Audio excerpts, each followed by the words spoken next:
The world of the modern-day magician ascends upon us all with upcoming game Watch Dogs, and I got the chance to try out a few hours of the game, a little from the beginning and a bit later on where I was more submerged. So, here's a preview of what you can expect from Ubisoft Montreal's Hackfest.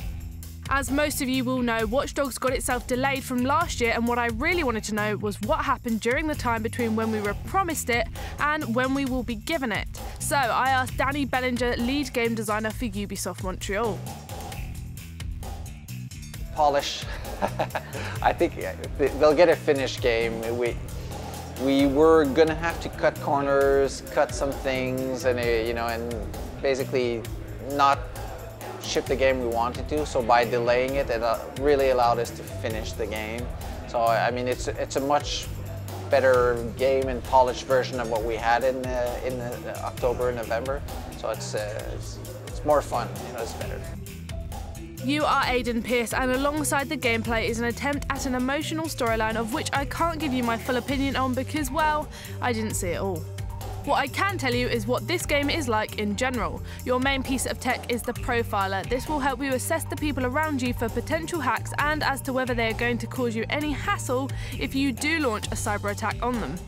It will, as the name suggests, let you profile them with name, age, occupation or interest. Some of the interests are a little tongue-in-cheek, with homosexual, infertile and recently released from mental hospital just some of the ones that popped out at me. Although it's worth noting your profiler is defunct in areas where you haven't taken control of the mainframe, the CTOS.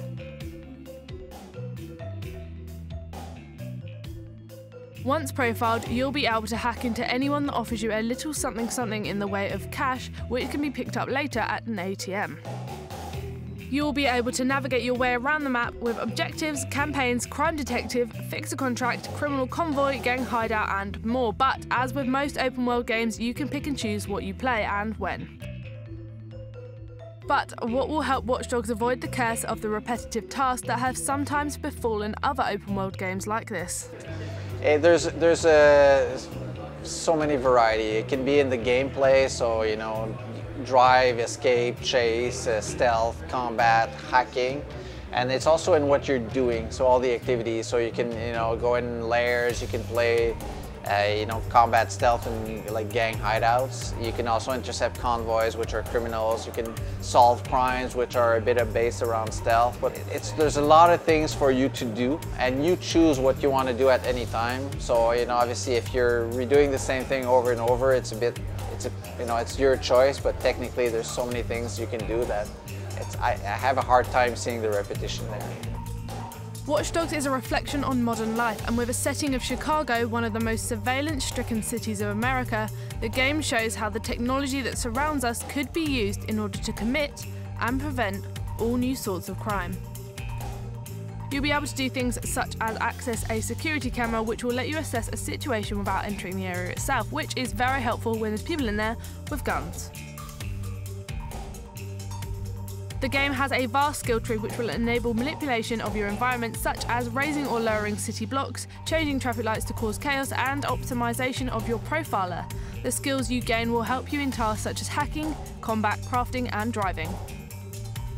As well as the single-player campaign, there is the opportunity for other players to infiltrate your world and hack into you. Alongside this are other multiplayer modes that Colin Graham, Ubisoft Montreal's animation director, gives an insight on. When you're playing your single-player experience, you can be hacked by another player, and reciprocally, you can also hack another player as well. A player can enter your game, and you won't even know he's there until they start to invade and install spyware and viruses onto your phone. Then at that point, you would try to find that player, and you would want to discourage them, say, from hacking your phone. And you can do the same on the other side. You can take a contract on another player, and you can go in and you can spy on him, and you can try to install this virus's phone.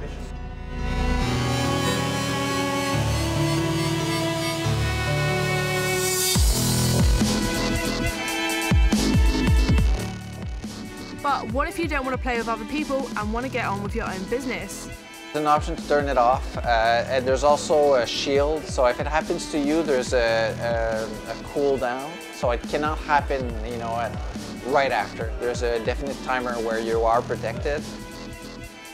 I had a go on some of the online multiplayer and it was clear I needed some tips from the top to help me out. The secret to find the hacker is to find the thing that doesn't fit. The more the players know the game, the more the players are going to figure out what things are anomalies. So maybe a better way to describe it is, how could you not get caught? You really want to blend in. You want to try to look like the civilians. You want to try to find maybe a height difference. A lot of players think very two-dimensionally, so changing height is very an easy way to do it. You may want to create distractions and try to decoy the player. Alternatively, a player who's searching for another player might want to create a lot of chaos and see who doesn't react like a normal civilian. Although sometimes when players are shooting in the air, you just turn around and run away with the crowd and you try to blend in. So it creates a lot of gameplay. And I think when it goes online, we have millions of players playing it, we're going to see all sorts of different strategies at play that we didn't even think of. Can't wait. The open world is vast, and I'll pay a few likenesses to GTA here in that you'll need a vehicle to get around, but unlike GTA, you don't have to commit, well, Grand Theft Auto in order to get it. Your phone has an on-demand vehicle service that will deliver your vehicles right next to you in the game. Handy. Like GTA, there's a great selection of music from Alice Cooper to Curtis Mayfield, and there's also a rating system based on how wanted you are by police, and the appropriate turnout of vehicles, helicopters, and aggressive nature based on this to capture you. I'm not sure the gameplay had me completely enthralled, and I think even Ubisoft knew that may happen, as later in the game you've got mini-games such as this big metal spider you see here. It's weird, and I was told that there's no real reason for it apart from just in case you get bored of the normal gameplay. There is a lot to do though, and there's definitely variety, but even though the people surrounding you have been given separate profiles, they will insist on repeating the same reactions vocally over and over again, which can get very annoying if you hang around them long enough. I'm looking forward to having a go on the full game, but for now, this is all I know, and now you know it too. But what do you think about it? Let me know in the comments below.